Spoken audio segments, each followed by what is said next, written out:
estamos ante un texto de milagro, de milagro. Es como decía la señal que hace el Evangelio de Juan, ¿no? Esta señal que hace Jesús.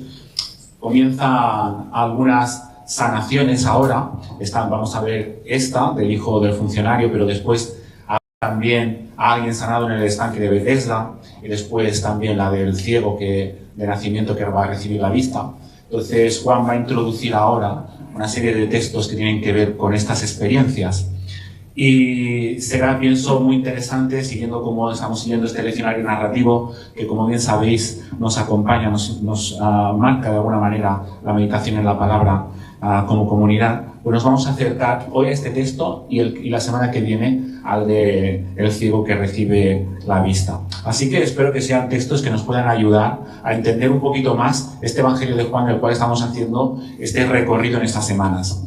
Fijaos que algunos estudiosos del Evangelio, ¿verdad?, llaman esta serie de textos previos que acaban ahora como este ciclo de Caná a Caná. Porque de hecho cuando empieza el texto ya se dice, ¿no?, que Jesús va a Caná, donde había hecho ese milagro, donde había convertido el agua en vino. De alguna manera, algo que empezó en aquel momento, con aquella conversión del agua en vino, va a cerrarse también ahora, camino de Caná, ¿no?, con esta experiencia de sanación del hijo de este funcionario.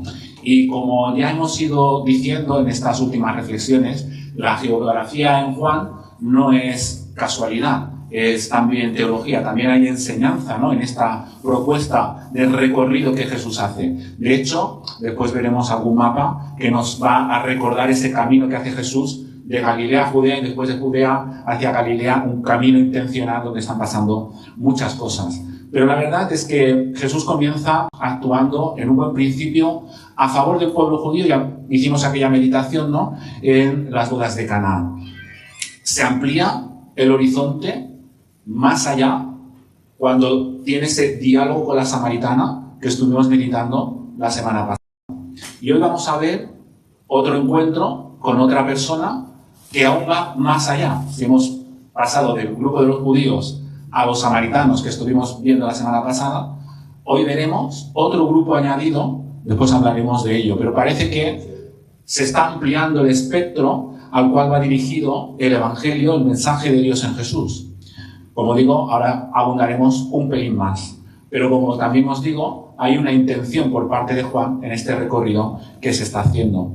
La verdad es que esa señal de la boda de Caná ocurre en Galilea, donde parece que, al contrario de lo que pasa en Jerusalén, en Judea, la gente está más receptiva a lo que Jesús hace, ¿no? Sin embargo, también vamos a ver sus dificultades en este tiempo. La cuestión es que, ¿qué va a pasar aquí? ¿Qué va a pasar? Jesús, que venía de Samaria, de atravesar Samaria, de hablar con una mujer donde parecía esa historia de amor improbable, ¿no?, que hablábamos la semana pasada, ahora se va a encontrar con un funcionario.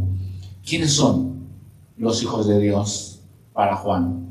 ¿Os acordáis también de esa pregunta que nos va ayudando a interpretar los textos desde el principio del Evangelio de Juan? ¿Quiénes son los hijos de Dios? Recordad ese prólogo que ya estuvimos reflexionando. A los suyos vino y los suyos no le recibieron. Pero a todos los que la recibieron, a los que creen en su nombre, le dio potestad de ser hechos hijos de Dios, los cuales no nacieron ni de sangre, ni de voluntad de carne, ni de voluntad de varón, sino de Dios.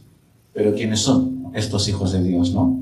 Bueno, ya hemos visto que más allá que los judíos, ¿no?, parece que también la samaritana, que representa todo un colectivo, está incluido en esa identidad, ¿no?, de hijos de Dios, de familia de Dios, y ahora se encuentra con un funcionario que tiene un problema, y es que su hijo está grave, de hecho está para morir, ¿no? Entonces, ¿quién es este funcionario? ¿Quién es este funcionario? Muchos de los especialistas, o prácticamente todos, están de acuerdo de que no se sabe bien cuál era su origen, pero todos lo sitúan fuera del ámbito judío, ¿no? De hecho, si vamos a los sinópticos, esta historia, más que del funcionario, se conoce como la del centurión romano. Y cuando hablas del centurión romano no tienes ninguna duda, ¿no?, de cuál era su procedencia y dónde estaba situado, ¿no?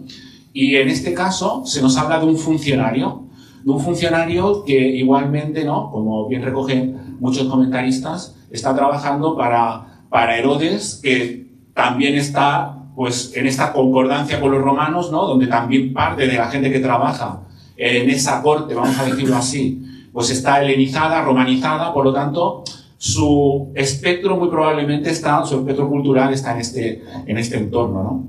Y parece como que, eso que os decía, ¿no? Jesús, que había hablado primeramente a los judíos en esa boda de Caná, que había abierto tanto la mirada, ¿no? Como decíamos la semana pasada con la samaritana, una mujer que tenía 5 maridos y aún vivía con otro hombre, ¿no? Como bien se señalaba en el texto, ¿no? Que Jesús la trata de igual a igual, dotándola de toda humanidad, de plena humanidad, ¿no? Integrando también una parte, ¿no? Que adoraba incluso en otro lugar y en otro templo, sentándose con ella, hacía evidente que el mensaje de amor de Dios trascendía la frontera de Judea, que llegaba a Samaria, y que ahora muy probablemente lo que también nos quiere hacer ver Juan es que va más allá de Samaria, ¿no? Y que va hacia incluso las personas que pertenecen a los gentiles, utilizando ese lenguaje bíblico, ¿no?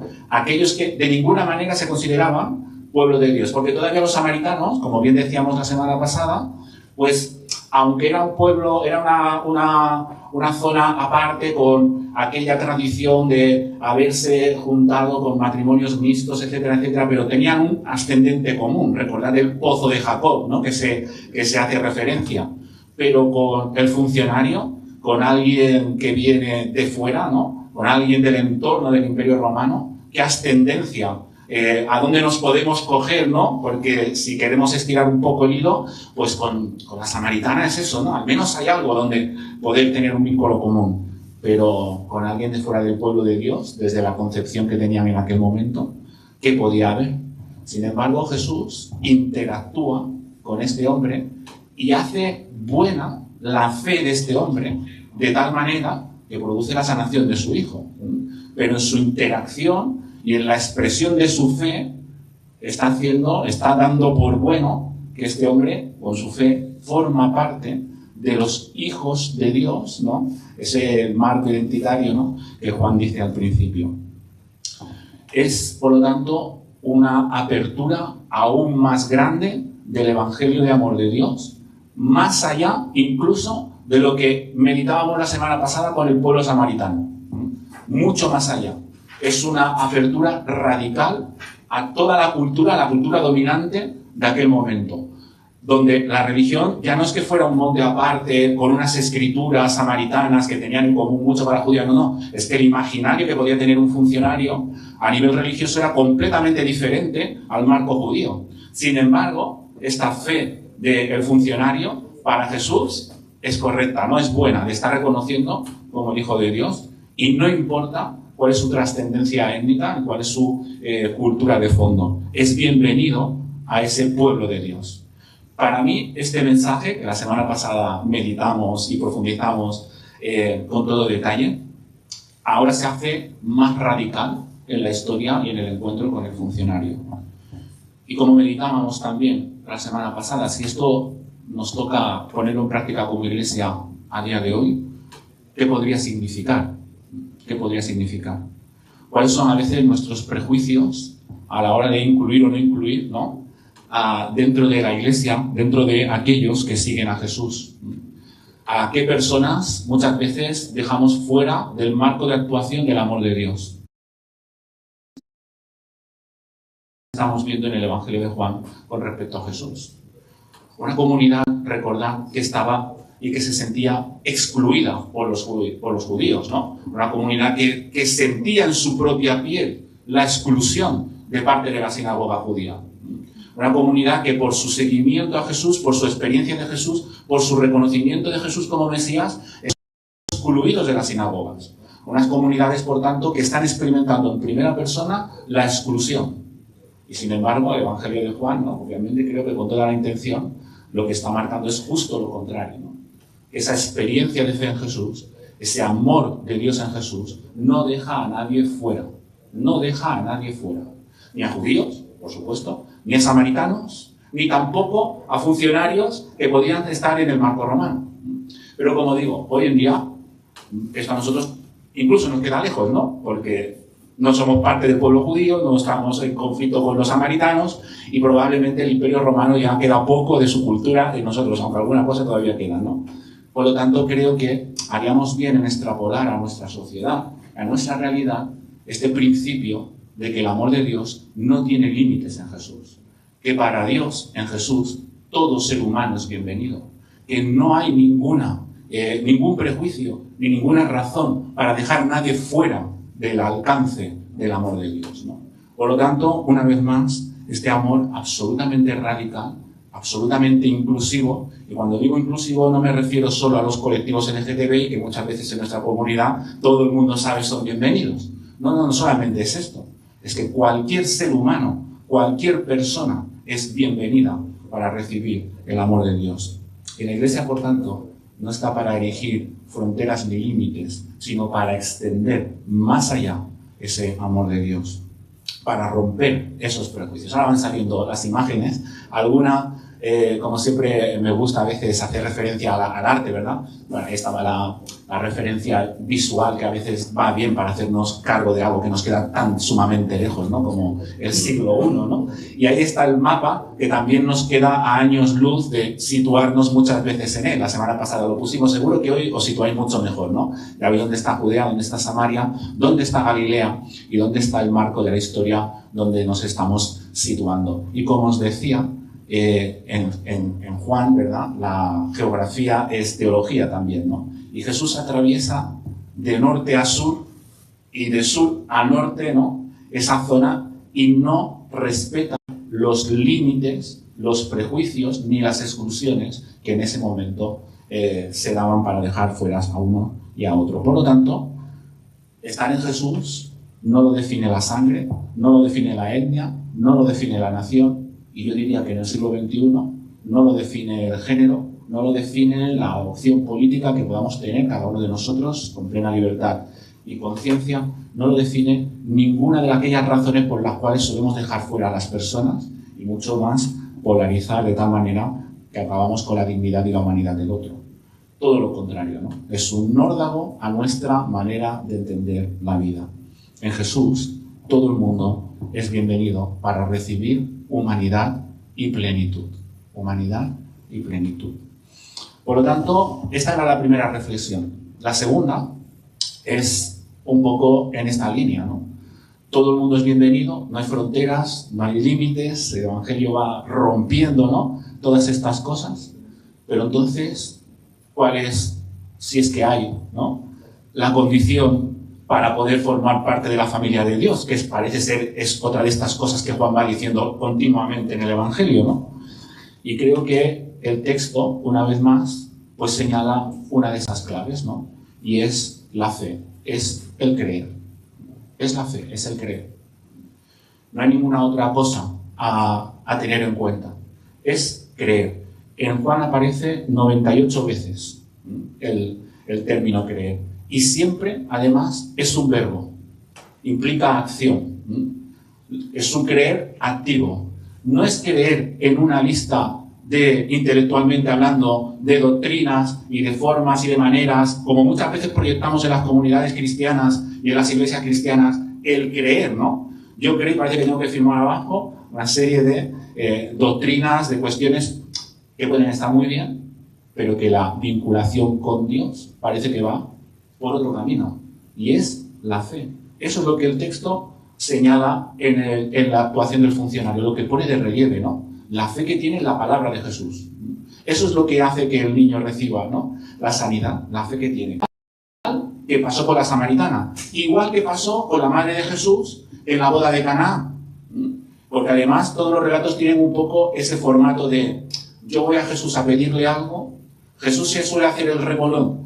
Permitidme la expresión, ya me conocéis, suelta un moco, porque tanto a la María como a la samaritana le dice algo que parece que no va bien, ¿vale?